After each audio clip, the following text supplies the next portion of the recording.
Commander, kindly give the tikas pahinga. Tikas!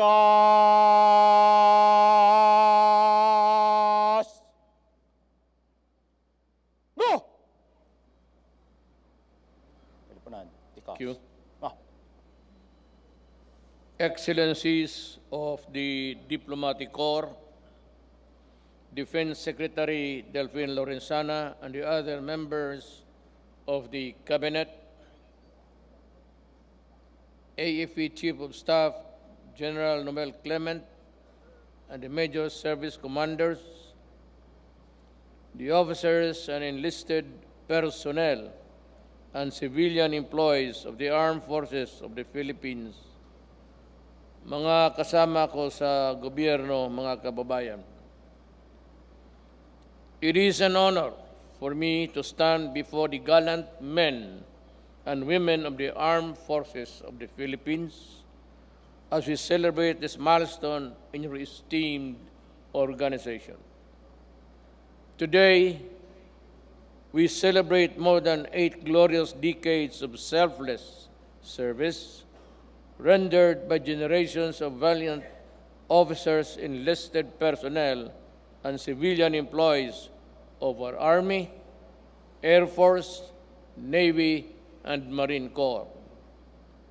Let us remember that today we celebrate not only the battles won and the enemies defeated, but also the storied past of those who came before you. The men and women of the AFP who inspired you to aspire to become part of this elite organization. Let me take this opportunity to recognize your significant contributions, not only in defending our nation, but from the external and internal security threats, but also in the humanitarian and disaster response in times of natural and man-made disasters. The dependability and reliability of the AFP have been recently tested after a series of earthquakes that rocked Mindanao, from the storm and flooding that inundated of Luzon and in some areas in the Visayas. Know that your selfless service during the service times of need, the entire nation will be grateful. As this administration continues to intensify efforts to eradicate the ills that still plague our society, I trust that the AFP will also fight corruption within its walls through internal reforms that will not only improve the financial state of our soldiers, but also develop their character, competence, and capacity to fulfill their mandates.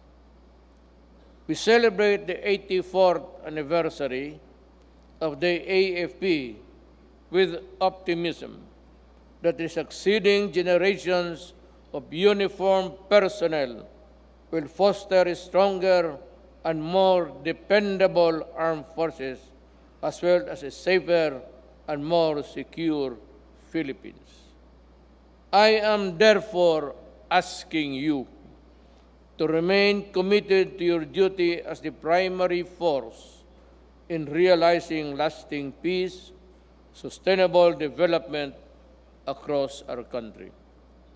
I assure you of my unqualified support, especially as we continue to fight to defeat terrorism and violent extremism and insurgency, and address lingering emerging threats to our national security.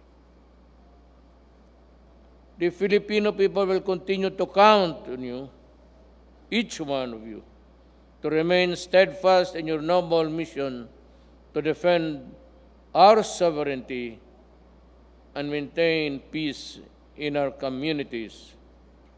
and you should not fail. Magbigay lang ako ng konting either in Tagalog or Visayan or a dialect for the benefit of the rest of the Filipino people. Ang sundalo kasi natin, sundalo ng bayan at utusan ng bayan at runner ng bayan at lahat na. Kagaya nangyari sa Mindanao, may earthquake, nandoon sila. Pag magbaha, nandoon sila. Pag may pumutok na volcano, sila yung nauna. Pag may flooding, sila yung nauna. At lahat na may landslide, sila yung nagkukot-kot doon sa lupa. At kung may gulo, nandoon sila. If there is their order, they establish order. If there is a lawless environment, they provide stability. Ang sundalo natin, atong mga sundalo, they are everything. And that is why you should love your soldier. Tayong mga Pilipino, tulungan natin. At isa pang kalaban natin na sumisira sa buhay natin ay itong mga terorista, kasali na ang NPA, kasali na ang mga kidnap or ransom, nandyan sa hulo, ang Abu Sayyaf at lahat na. At ang utos ko sa kanila, at pag sila'y lumaban, durugin para matapos na ang problema ng Pilipino.